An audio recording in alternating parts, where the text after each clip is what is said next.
Pessoal, boa noite a todos. Sou o professor Denis. Vocês já me conhecem, né? Eu ministrei o componente EPI e EPC e agora estarei ministrando o curso de normas regulamentadoras. As nossas aulas serão de segunda, terça e quarta, das 18 horas às 22 horas. Um curso, esse componente, ele tem uma carga horária de 30 horas. E hoje nós estaremos começando com as duas últimas horas de aula, né? Então hoje nós teremos só 2 horas de aula.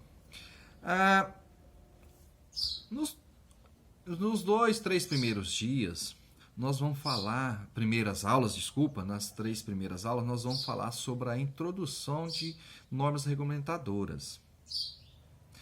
E depois nós vamos falar de algumas NRs, né? Então nós vamos entrar em algumas NRs. Pelo o tempo ser muito curto, não vai dar para nós falar, como se diz, bem aprofundado. Nós vamos falar mais dos itens importantes, né, que interessem a vocês e fazendo o resumo. Então, eu não vou ficar muito enrolando vocês, passando aqueles textos grandes, porque o nosso tempo, além de ser curto, eu vou mais aprofundar os itens mais importantes para vocês. Tá certo, pessoal? Então, hoje nós vamos falar sobre introdução das normas regulamentadoras. Para gerir todas essas demandas que integram a SST, existem as normas regulamentadoras, as conhecidas NRs.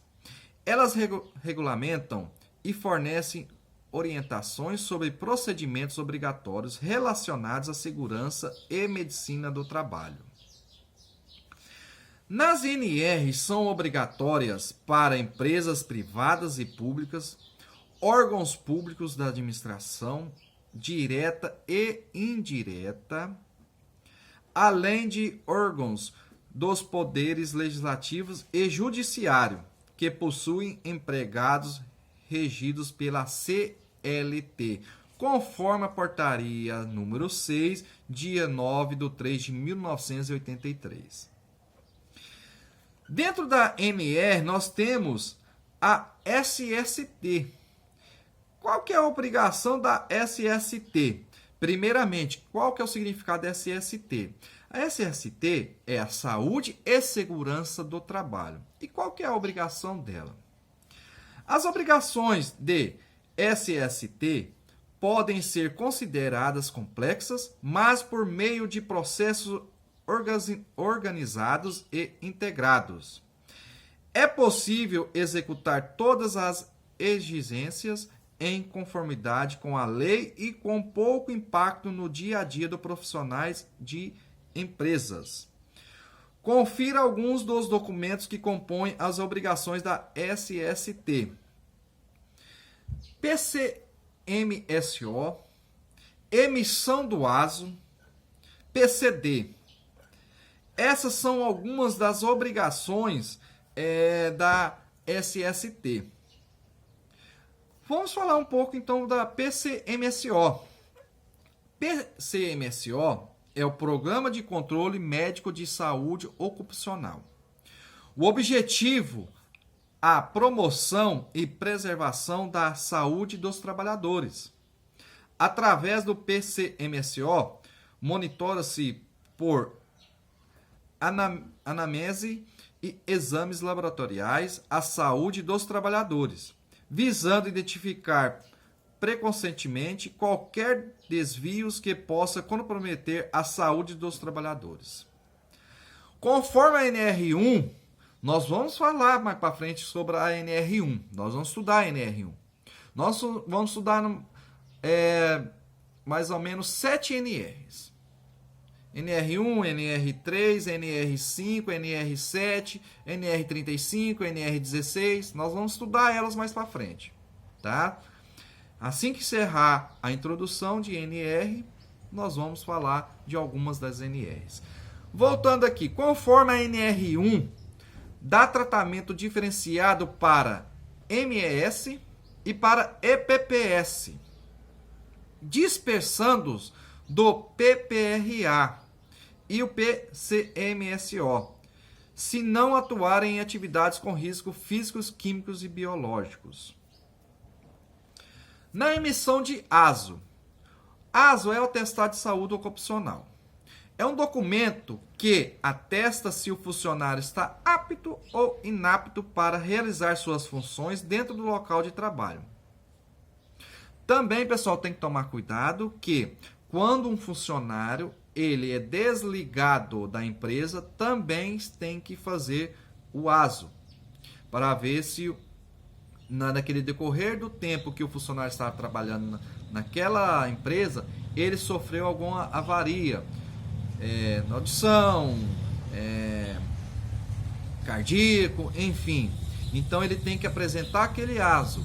Porque aquele primeiro ASO que ele fez quando ele entrou na empresa, que foi registrar a carteira, e ao decorrer, tem empresa que adota de 6 em 6 meses e tem empresas que adota de ano em ano. Então, ao decorrer desses outros exames que o funcionário fez, são analisados conforme o último ASO que ele foi desligado da empresa, para ver se teve alguma alteração de saúde do funcionário. Então, no ASO deve constar os exames que foram avaliados pelo médico responsável. Para cada exame, o médico realizado, exigido pela NR7, o médico emitirá o ASO em 2 vias. Uma via arquivada no local de trabalho do empregado, para que se amanhã ou depois ocorrer algum problema com o funcionário, a empresa tem os laudos, e também, igual acabei de falar do exemplo, se o funcionário for desligado da empresa, tem que comparar os ASOs.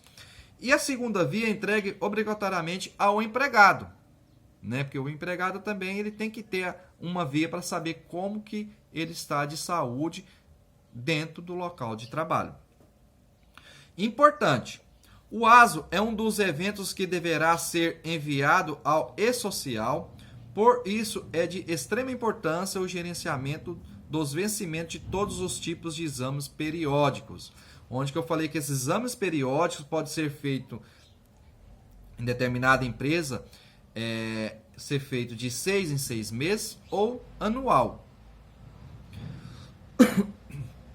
Mais para frente, na NR7 que nós vamos estudar, nós vamos falar como que funciona que essa empresa, para estar adotando o exame periódico de 6 em 6 meses ou anual. Assim nós vamos ver ao decorrer desse componente. PCD. O artigo 89 da Lei 8.213 de 1991 prevê que a habilitação e a reabilitação profissional e social deverão proporcionar aos beneficiários incapacitados parcial ou totalmente para o trabalho e as pessoas portadoras de deficientes.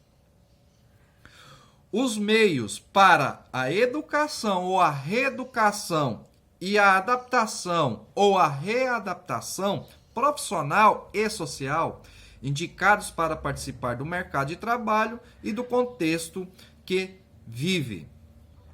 A referência lei dispõe sobre os planos de benefício da Previdência Social. Em seu artigo 93, prevê ainda que a empresa com 100 ou mais empregados estão obrigados a preencher de 2 a 5% dos seus cargos com beneficiários reabilitados ou pessoas portadoras de deficiências habilitadas, na seguinte proporção. Então, tem também a regrinha para ser seguido. Se numa empresa tem até 200 funcionários, 2% desse funcionário ele tem que ser pessoas portadoras de deficiências habilitadas. De 2001 até 500 funcionários são 3%. De 501 até 1.000 funcionários são 4%. Aí de 1.001 funcionários em diante são 5% que a empresa tem que ter de pessoas portadoras de deficiências habilitadas. A dispensa de trabalhador reabilitado ou de deficiência habilitado ao final de contrato por prazo determinado de mais de 90 dias e a imotivada no contrato por prazo indeterminado só poderá ocorrer após a contratação de substituto de condições semelhantes. Então, pessoal, a aula de hoje é uma aula curta, né?